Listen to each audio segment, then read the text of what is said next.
ఒక దొంగను మీ ఇంట్లో ఎప్పుడైనా పెట్టుకున్నారా?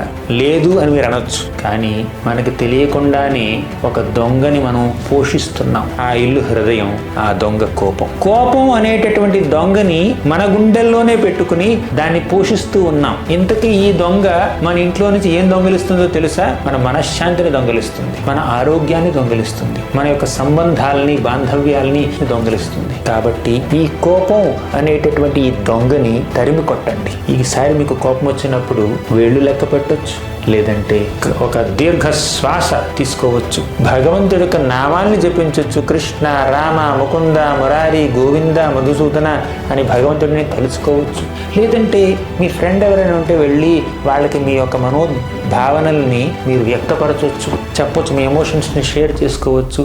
ఏదో ఒకటి చెయ్యండి, కానీ ఈ కోపానికి మాత్రం బానిసలు అవ్వకండి. ఎందుకంటే తన కోపమే తన శత్రువు అన్నారు.